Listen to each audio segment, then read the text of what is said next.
من فيض مولانا الغفور قرآن رب العالمين جاء لنا نبراس نور فيه السعادة واليقين أسمى المعاني في السطور نسمو بها دنيا ودين نلقى الشفاعة في النشور بدلائل النور المبين في حفظه تحلو الأمور ما خاب من يرجو المعين نلقى الشفاعة في النشور بدلائل النور المبين بدلائل النور المبين.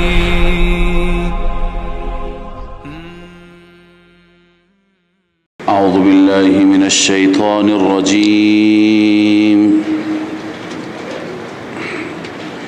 بسم الله الرحمن الرحيم. ولله ما في السماوات وما في الأرض. این تخویف اخروی هست و دلیل وسعت. تخویف اخروی و دلیل وسعت. خدا ندارد، رزق ندارد، نان ندارد، یا اینکه امکاناتی که مشکلات این زن و شوهر را بعد از جدایی حل کند. همه زمین و آسمان مال الله. ولله ما فی السماوات و ما فی الارض. فقط و فقط برای الله است تمام آنچه که در آسمان ها و زمین هست. ولقد وصینا الذین اوتوا الكتاب. وصیت قبلا خواندیم به معنی چی هست؟ حکم تأکیدی، دستور تأکیدی. الله می فرماید همانا ما تأکیدا دستور دادیم کسانی را که اوتوا الكتاب من قبلکم، کتاب داده شدن قبل از شما، و ایاکم و بالخصوص شما مسلمانان را، ان اتقوا الله، اینکه از الله بترسید. ببینید در هیچ آیه از این آیات نیست که دستور تقوا نباشد. چقدر این تقوا مهم است.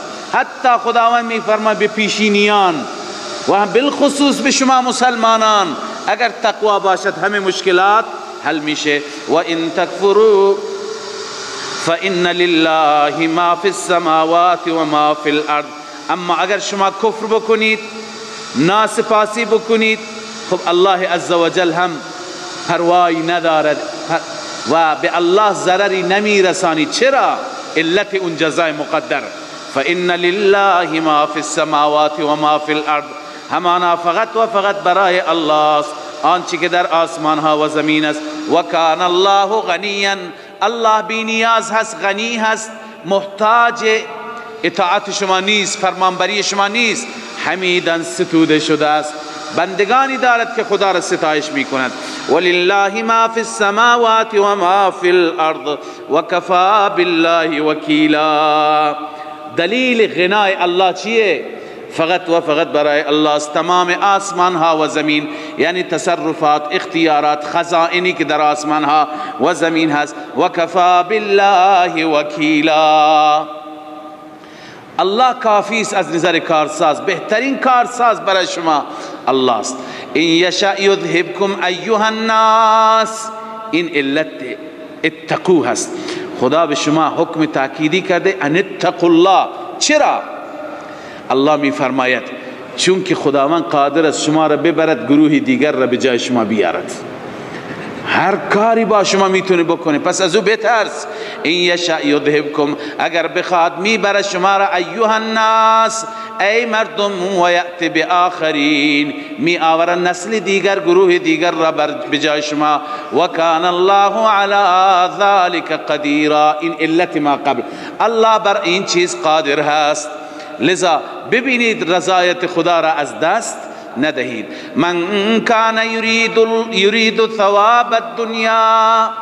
الله می فرماید هر کسی که اراده ثواب دنیا بکند، خب اون همون ثواب دنیا بهش میرسد. و هر کسی، از سیاق آیه میفهمیم، هر کسی که اراده ثواب آخرت بکند ثواب آخرت بهش میرسد. چرا؟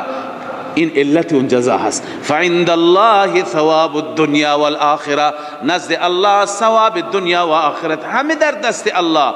و کان الله سمیعا بصیرا، الله تعالی سمیع هست و بصیر هست، هم حرفهای شما را میشنود و هم احوال شما را میبیند. شما دنبال ثواب دنیا هستید، پاداش دنیوی هستید، یا دنبال پاداش دنیوی و اخروی، یا هر دو.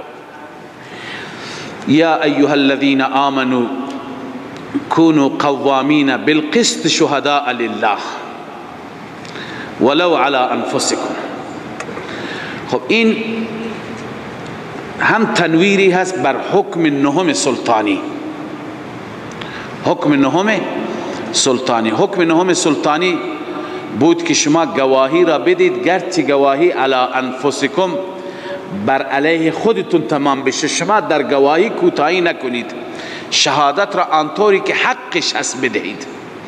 خب شبهه پیش میاد، سوال پیش میاد که انسان اگر میخواهد به غریبی، به فقیری، به مسکینی یا به والدین اگر بخواد نفعی برساند، نباید بر علیه اونها گواهی بده، چون اونجا بود اینجا هم هست ولو علی انفسکم او الوالدین والاقربین. اینجا انسان وقت میخواد که به فقیری کمک بکند، به مستمندی کمک بکند، گواهی را به نفعش بده، گرچه اصل گواهی بر ضررش باشد. انسان بر علیه گواهی ندهد، چون گواهی بر علیه بدهد اون در بدر میشه، به او ظلم میشه، از حقی دستش کوتاه میشه. الله تعالی میفرماید نخیر، اینجا تنویر و توضیح هست، این صورت درست نیست. شما نباید رعایت هیچ کسی را بکنید، اون کس این یکون غنیا او فقیرا، چه غنی باشد چه فقیر، چه والدین شما باشد چه اجنبی باشد.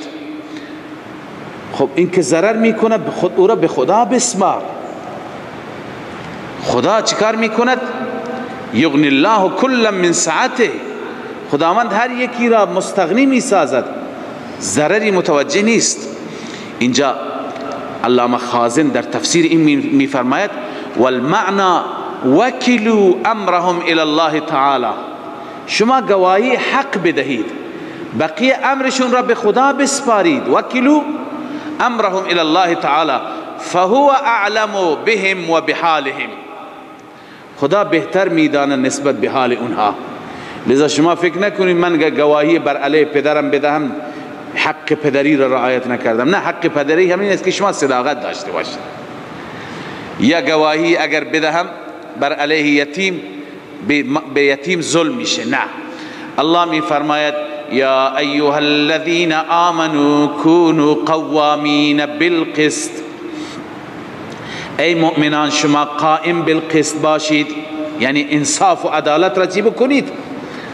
شما رعایت بکنید. شهداء لله، در حالی که گواهانی باشید برای الله، برای رضای خدا گواهی بدید. ولو علی انفسکم، گرچه این گواهی بر علیه خود شما تمام بشه، او الوالدین، گرچه بر علیه پدر و مادر شما، والاقربین، گرچه بر علیه خویشاوندان شما تمام بشه. خب اگر این خویشاوند پدر فقیر باشه به ضررش، الله می فرماید این یکن غنیا او فقیرا، اگر اون کسی که شما بر علیه او گواهی می دهید غنی باشد، توانگر باشد، او فقیرا، یا ناتوان و فقیر باشد، فالله اولا بهما، شما دلسوزی نکنید، خدا اولاست به اونها، خدا نزدیکتره، خدا منفعتشون را بهتر میدانه. شما دلسوز و خیرخواه نباشه، شما حق را بگید.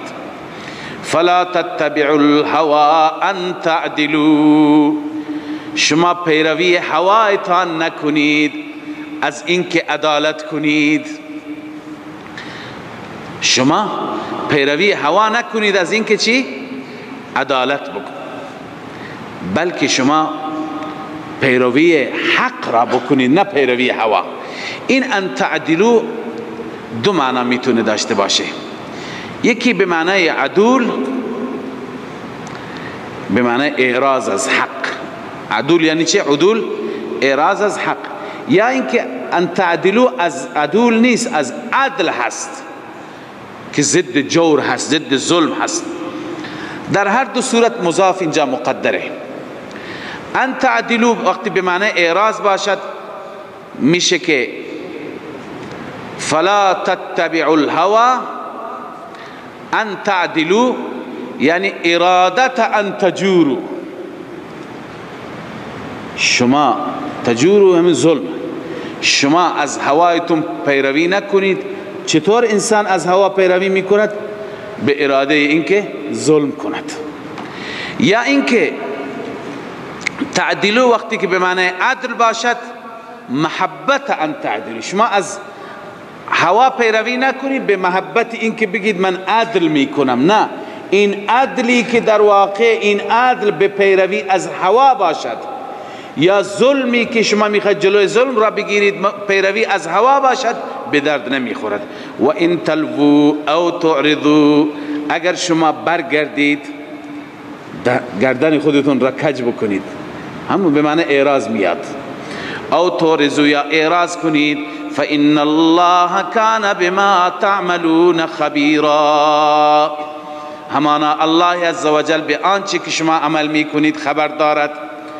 به هر حال این هم تنویری بود بر یکی از احکام سلطانیه که قبلا شما اون حکم سلطانی را خواندید که شما وقتی که گواهی میدهید اونجا قسط و عدالت و انصاف را در نظر بگیرید، صداقت را، زبان کج نکنید، زبان را نگردانید. بعد از اینکه هم امور انتظامیه تمام شد مربوط به رعیت و هم امور انتظامیه و احکام سلطانیه مربوط به سلطان و حاکم و همچنین تنویرهایی بر اردن و احکام، جایی که لازم بود خداوند توضیحاتی و تنویرات بیشتری بیان فرمود، اکنون در پایان بحث امور انتظامیه زجر میخوانیم بر منافقین. منافقین هر جا مخل بودند، هر جا مشکلات از اینها بود، الله تعالی بیان میفرماید یا ایها الذین آمنوا آمنوا بالله و رسوله، ای کسانی که آمنو ایمان آوردید، باللسان ایمان با زبان دارید، آمنو بالله و رسوله، بالقلب شما ایمان به قلب بیارید و ایمان به قرآن بیاورید، آمنو بالقلب والقرآن، آمنو بالله و رسوله. علامه آلوسی میگه والخطاب للمنافقین المؤمنین ظاهرا، اینجا خطاب به منافقینی که ظاهرا مؤمن بودن، اونها میگه یا ایها الذین آمنو. فمعنى اخلص الایمان، معنیش اینه که ای منافقان ایمانتان را خالص برای خدا بگردانید. یا ایها الذین، مدارک اینجور گفته یا ایها الذین آمنوا نفاقا آمنوا اخلاصا، یا ایها الذین آمنوا نفاقا آمنوا اخلاصا، تفسیر مدارک. لذا الله می فرماید یا ایها الذین آمنوا آمنوا بالله و رسوله، شما ایمان خالص بیاورید به الله و رسولش، والکتاب الذی نزل علی رسوله، و همچنین ایمان بیاورید به کتابی که نازل فرموده بر رسولش، والکتاب الذی انزل من قبل، و همچنان ایمان بیاورید به آن کتابی که الله فرو فرستاده قبل از این، یعنی به تورات و انجیل. و من یکفر بالله، هر اون انسانی که کفر بکند به خدا و ملائکته، و کفر بکند به ملائکه خدا و کتبه و به کتابهای خدا و رسوله و به رسولان و پیام آوران الله و الیوم الاخر، به روز آخرت، فقد ضل ضلالا بعیدا. ثمره و نتیجه این انسان گمراه شد، گمراهی بعید عن الحق، از حق بسیار فاصله دارد. و اکنون مذمت این منافقان، ان الذين آمنوا، درستی که کسانی ایمان آوردند، ثم کفروا، سپس کفر کردند، ثم آمنوا، سپس ایمان آوردند، ثم کفروا، سپس کفر کردند، ثم ازدادوا کفرا، سپس کفرشان را اضافه کردند، سپس کفرشان را اضافه کردند. ببینید مربوط از آمنو، منظور از آمنوی اول چیه؟ کفروی اول چیه؟ آمنوی دوم چیه؟ کفروی دوم چیه؟ ثم ازدادوا کفرا چیه؟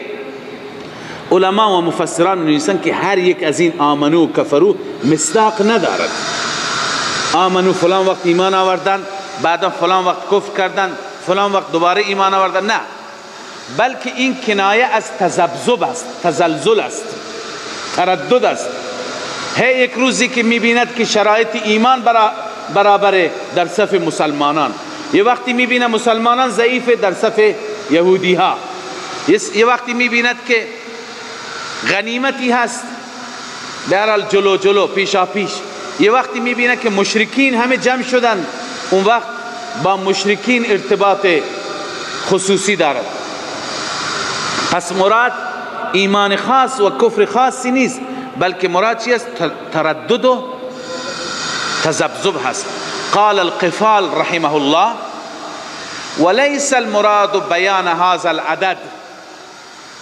مراد این نیست که 4 بار ایمان 4 بار کفر، یا 2 بار ایمان و 2 بار 3 بار کفر، چون 3 تا کفر آمده نه. ثم کفروا ثم بعد ثم کفروا ثم ازدادوا کفر، 3 تا کفر و 2 تا ایمان. این 5 عدد لازم نیست، بل المراد ترددهم، بلکه مراد تردد هست. شاید 10 بار ایمان 10 بار کفر، یعنی 10 بار به سوی ایمان آمدن 10 بار به سوی کفر رفتن. کما قال مذبذبین بین ذلک لا اله هؤلاء ولا اله هؤلاء. پس اون مراد هست. این انسان هایی که تردد دارند در ایمان و کفر، الله می فرماید لم یکن الله لیغفر لهم، الله آنها را نمی بخشاید، ولا لیهدیهم سبیلا، نیست خداوند که آنها را مغفرت کند و نه اینکه آنها را هدایت کند بر راه راست. سبیلا یعنی الی سبیل الجنه، به راه بهشت اینها راهنمایی نمی شوند. بشر المنافقین، مژده بده این نوع منافقین را. این ذم منافقین هست، اما استهزاء و تمسخر هست که وعید را با بشارت و با مژده تعبیر می کنند. بشر المنافقین، بشارت بده مژده بده منافقین را، بأن لهم عذابا الیما، به این که برای آنان عذاب دردناک هست. اینا چه کسانی هستند این منافقین؟ اوصاف منافقین. وصف اول الذين يتخذون الكافرين اولیاء من دون المؤمنین، کسانی هستند که کافرین را دوست صمیمی میگیرند بغیر از مؤمنین. ببینید یک چیزی هست، این نکته را توجه بکنیم، حتی خود ما فقط به منافقین مدینه فکر نکنید. همیشه عرض کردم که آیات را با عصر خودمون هم تطبیق بدیم. خیلی ها هستند که آداب و رسوم اسلامی و مسلمانان را دوست ندارند، آداب و رسوم غیر مسلمانان را دوست دارند. لباس پوشیدن اونها، نوع عروسی اونها، نوع مراسم اونها، نوع نشست و برخاست اونها، حتی زبان اونها. بسا مسلمانان هستند که از زبانشون خجالت میکشند و به زبانهای دیگه دوست دارند که صحبت بکنند. لذا این در واقع که انسان هم آداب اونها را دوست داشته باشد، هم رسوم اونها را دوست داشته باشد و هم عرض کنم که نوع زندگی اونها را دوست داشته باشد، این علامت نفاق است. حضرت شاه ولی الله رحمه الله فرموده که تمام صورتهایی که در صدر اسلام بوده امروز هم هست، صفات یهود امروز هم هست، صفات مسیحیان امروز هم هست، صفات منافقین امروز هم هست. لذا امروز باید مسلمانان آگاه باشند. خیلی ها هستند که با خودی ها دوست نیستند، اصلا با خودی ها نشست و برخاست ندارند، با بیگانگان با غیر مسلمانان بیشتر دوست دارند که دوستی داشته باشند. اصلا بعضی از افراد هستند که بعد از مرگ کسی میدوند که این چی بوده، چه کار بوده، از بس که با خودی ها ارتباط نداشته. لذا الله تعالی اینجا میفرماید الذین یتخذون الکافرین اولیاء من دون المؤمنین، این منافقین کسانی هستند که کافرین را دوست صمیمی گرفتند بغیر از مؤمنان، با مؤمنان دوستی صمیمی ندارند. الله میفرماید ایبتغون عندهم العزه، آیا اینها عزت خودشون را اونجا میخواند، اونجا میطلبند؟ عزت اونجا نیست. فإن العزة لله جمیعا،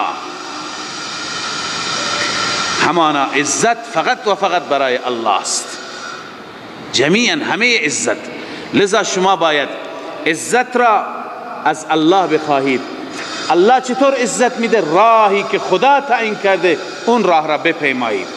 الله می فرماید وقد نزل علیکم فی الکتاب، این وصف سوم منافقین.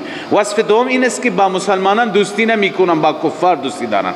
وصف سوم وقد نزل علیکم فی الکتاب، همانا نازل شده بر شما در کتاب، در سوره انعام، ان اذا سمعتم آیات الله، این که هرگاه شما بشنوید آیات الهی را، یکفر بها و یستهزأ بها، نسبت به آیات الهی کفر میشه، مسخره میشه. فلا تقعدوا معهم، با اونها ننشینید. یکی دیگر از خصال اونها اینه که مجالسشون مجالس مسخره هست، مسخره کتاب و سنت، مسخره انسانهای متشرع پایبند شریعت، مسخره اهل حق اهل دین.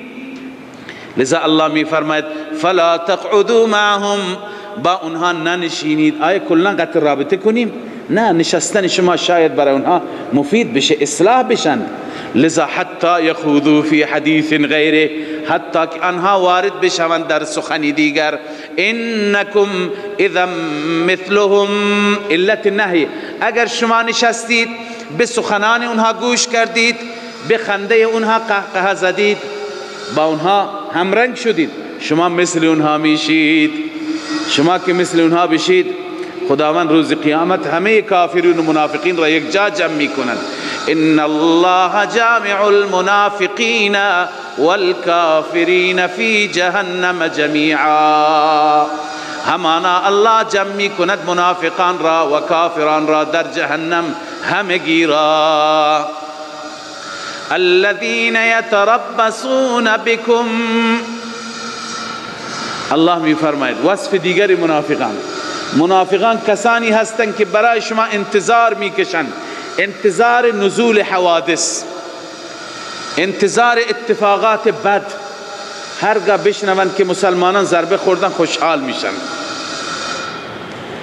اما اگر خیری باشد فوراً کنار شما، فوراً نزدیک شما. الذين يتربصون بكم، کسانی که انتظار دارند برای شما نزول حوادث را بنویسید، نزول اتفاقات را. فإن كان لكم فتح من الله، اگر برای شما فتحی باشد از جانب الله، پیروزی و موفقیتی باشد از جانب الله، قالوا الم نکن معکم، میگویند آیا ما با شما نبودیم؟ ببینید مطلبی خدمت شما عرض کنم که گرچه همه جا همه صورتهای نفاق مثل هم نیستند. علامه ابن قیم در یک بحثی طولانی گفته نفاق دون نفاق، نفاق با نفاق فرق داره. یک نفاقی هست که مخرج عن المله هست، انسان را از دین خارج می کند، انسان را کافر می کند، مثل همون نفاقی که ابن ابی داشت، ظاهرش مسلمان باطنش کفره. اما یک نفاق پایین تر است، بعضی مسلمانان هستند که صفات نفاق دارند، همون که رسول الله صلی الله علیه وسلم فرمود اذا حدث کذب، اذا وعد اخلف و اذا اؤتمن خان. هرگاهی که سخن میگوید دروغ، هرگاهی که وعده میکند خلف وعده، و هرگاهی که امین قرار میگیرد بهر خیانت میکند. خب اینها مسلمانان هم میکنند، منافقن، ولی نفاق دون نفاق، یک نفاقی است کفر و یک نفاقی است فسق. خب بعضی صورتهای دیگر نفاق اینجا من میخوام خدمت شما عرض بکنم. بعضی ها هستند در مسائل سیاسی اجتماعی با اهل حق هستند، با مسلمانانن، با علما هستند، اما هر گاهی که میبینیم در یک جایی شکستی متوجه میشه، در یک مسئله خطایی صورت میگیرد، خب کسانی هستند که نفاقن دون نفاقین دارند.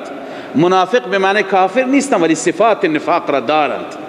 میگویند که ما گفتیم، اینها گوش نکردند، اینها همیشه بی تدبیرند، اینها نظم ندارند، اینها فلان ندارند، هی ملت میگذارند.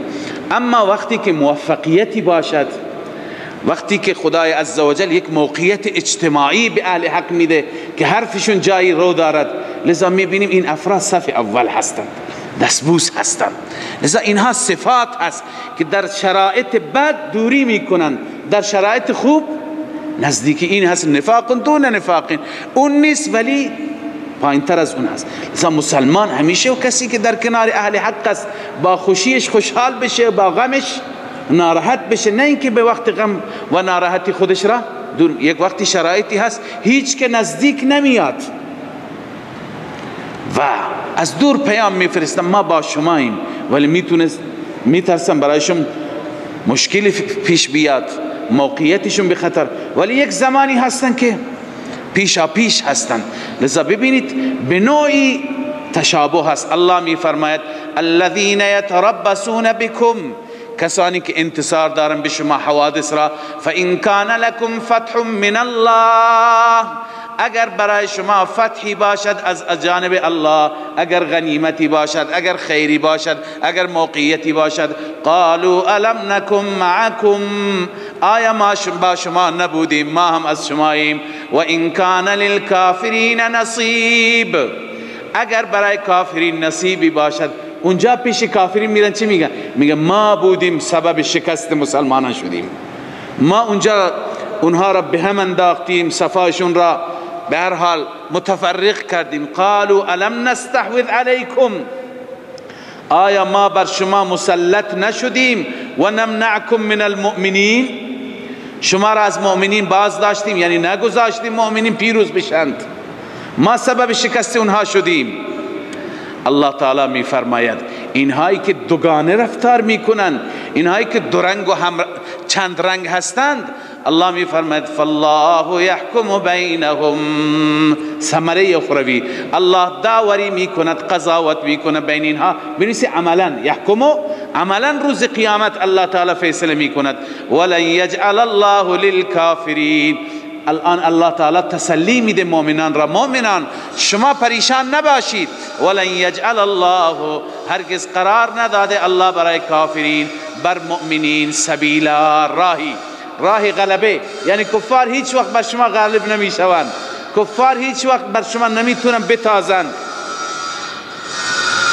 خب ان المنافقین یخادعون الله، وصف پنجم منافقان.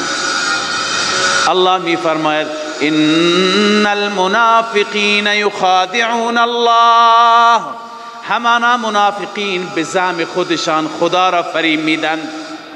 بنویسید در اظهار ایمان. در چی؟ در اظهار ایمان، یعنی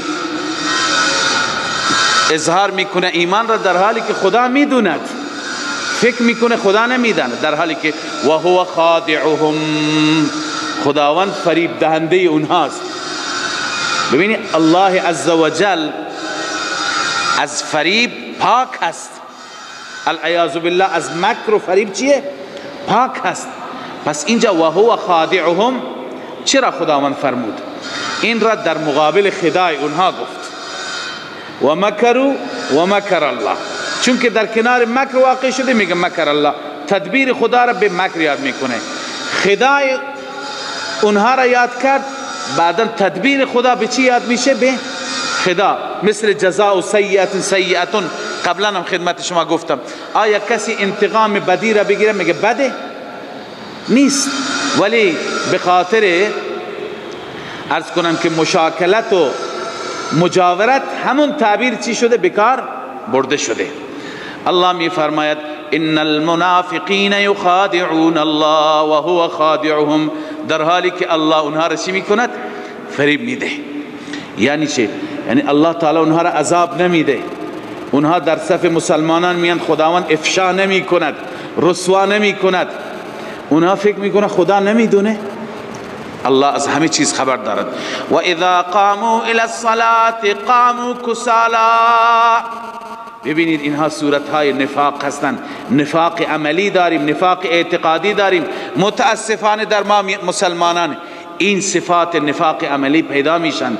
هرگاه به نماز بلند میشن، بیدار میشن، قاموا کسالا، بلند میشن چی؟ کسل. واقعا کسی که صفات الله پناه بده نفاق در او باشه، نماز باری هست برای اون. نمازی هست، باری هست. اکثر مسلمانان امروز نماز را باری می دانند. یکی از در یک جای دیدم نوشته بود که اگر واقعا نماز باری نیست، وقتی که در سفر هستی نماز 4 رکعتی 2 رکعت میشه، چطور ذوق زده هستی، خوشحالی که 4 رکعت نیست 2 رکعت، در حالی که نماز قرة عین مؤمن است. شما 4 رکعت را وقتی که 2 رکعت میخوانی خوشحالی راحتی، یا وقتی که نمازت را تمام میکنی احساس میکنی باری کم شد. نماز را برگزار میکنی میگی راحت شدم، در حالی که رسول الله میگه نماز راحتی در نماز هست. لذا اینها صفاتی هستند. مؤمن باید نمازش را چنان بخواند که بزرگترین لذت زندگی را در نماز ببیند. وقتی که اینطور باشد انسان وارد نماز که بشه تازه لذت شروع میشه، نه اینکه نماز تمام بشه لذت شروع میشه. لذا الله می فرماید و اذا قاموا الى الصلاة قاموا کسالا. هرگاه که می ایستند به سوی نماز، قاموا کسالا، کسل می ایستند، بیحال می ایستند. یراؤون الناس. خب وصف پنجم یخادعون الله بود. وصف ششم و اذا قاموا الى الصلاة بنسبت به دلیل عدم اعتقاد، چون به نماز اعتقاد ندارند. وصف هفتم یراؤون الناس، ریا. یراؤون الناس، به مردم نشان میدهند. ولا یذکرون الله الا قلیلا، در نماز الله را یاد نمی کنند مگر اندک، با بیحالی. اما کسی که نماز را با خشوع خضوع با لذت میخواند، با اهتمام تمام کلمات نماز را و تسبیحات را و اذکار را به نحو احسن به کثرت میخواند. مذبذبین بین ذلک، مذبذبین بین ذلک وصف هشتم. الله میفرماید متردد هستند بین ذلک، بین این. بین ذلک ای بین الموحدین والمشرکین، بین موحدان و مشرکان چیند؟ تردد دارند. لا اله هؤلاء و لا اله هؤلاء، نه اینجا و نه آنجا، نه کاملا با این فریقند و نه کاملا با اون، در وسط موندن که چیکار بکنند. الله می فرماید این نفاق انسان را گمراه میکنه. این گمراهی هست، ثمره دنیوی به دلیل عناد، ثمره دنیوی نفاق. و من یضلل الله فلن تجد له سبیلا، هر کسی را الله گمراه کند هرگز نمیابی شما برای او راهی، سبیلا الی الجنه، که اون به بهشت آخر برسد. نفی مختار کل، یعنی تو پیغمبر هم نمیتوانی هدایتش کنی. یا ایها الذین آمنوا، اینجا خداوند مؤمنان واقعی را، مؤمنان مخلص را میگه شما مثل منافقین نباشید، شما با کفار دوستی صمیمی داشته نباشید. همدم عرض کنم که صمیمیت داشته نباشید. یا ایها الذین آمنوا لا تتخذوا الكافرین اولیاء، شما کافرین را دوست صمیمی نگیرید به غیر از مؤمنان. شما اگر دوستی میکنی با اهل دین، اهل توحید، اتريدون ان تجعلوا لله علیکم سلطانا مبینا. ببینید چرا دوستی و موالات با کفار اینقدر مذموم هست؟ یه چیز تجربی هست. اینا دشمنان خدا هستند. ما وقتی که 2 تا برادر هستیم، یک برادر با کسی دشمنی دارد، اون برادر دیگه دوست باشد با دشمن شما، چقدر شما ناراحت میشید که این اگر برادر من است چرا با دشمن من دوسته؟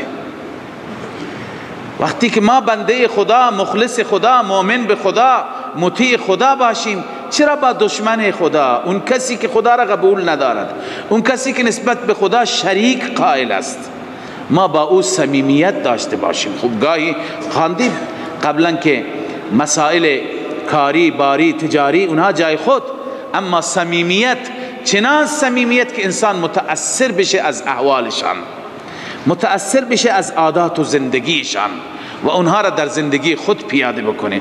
الله می فرماید یا ایها الذین آمنوا، ای مؤمنان، لا تتخذوا الکافرین، نگیرید کافرین دوست، من دون المؤمنین، بغیر از مؤمنان، اتریدون ان تجعلوا لله، ثمره موالات، آیا شما میخواهید ان تجعلوا لله علیکم، قرار بدید برای خدا، علیکم بر علیه خودتون، سلطانا مبینا، مدرک ظاهر، الزام ظاهر، یعنی خداوند فردا بر علیه شما مدرک و سلطان ظاهری داشته باشد که شما بر اساس اون ملامت بشید. اون مدرک چیه؟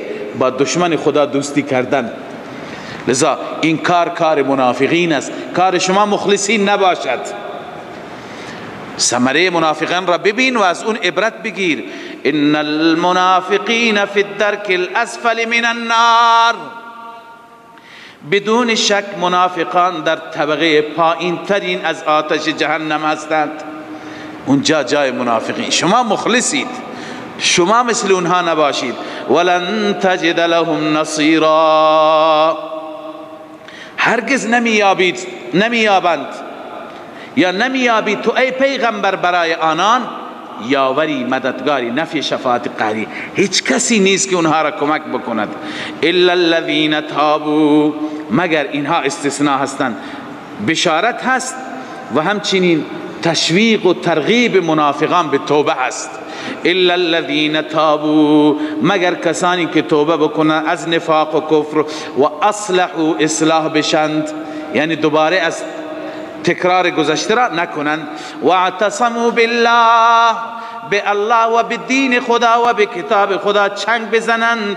و اخلصوا دینهم لله، دین خودشان را خالص بکنند، بنویسه از نفاق و ریا، از نفاق و ریا خالص بکنند برای الله. فاولئک مع المؤمنین، نتیجه تائبین، ثمره تائبین، این دست همراه با مؤمنین هستند.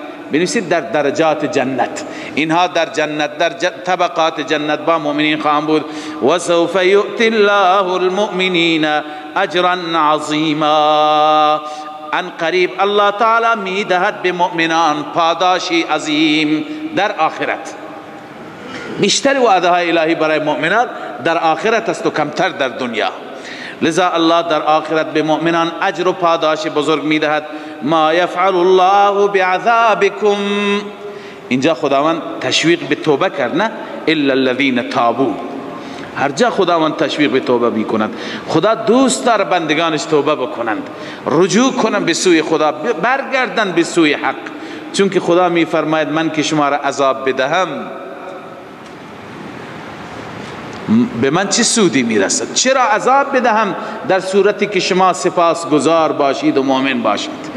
هرگز شما را خدا عذاب نمیده. ما یفعل الله بعذابکم، چه میکند خدا با عذاب شما؟ ان شکرتم و آمنتم، اگر شما شکرگزار باشید. و آمنتم طریقه شکر است. چطور ما شکرگزار خدا باشیم؟ آمنتم، ایمان صادقانه.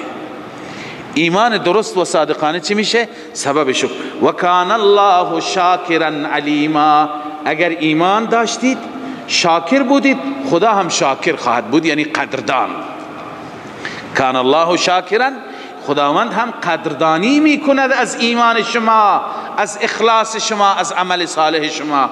علیما، خدا خوب میداند، اخلاص را میداند. اونی که از روی ریا باشد هم میداند، اونی که بر اساس اخلاص و خدا ترسی و تقوا باشد هم میداند. صدق الله العظیم.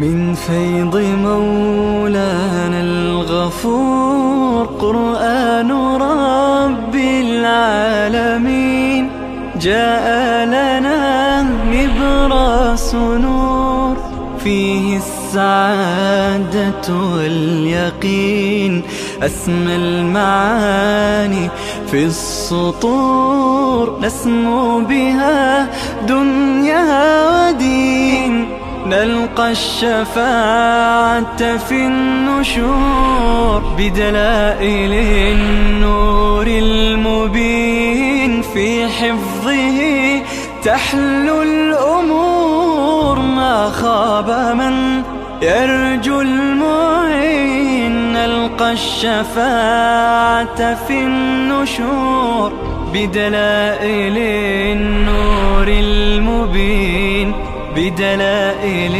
النور المبين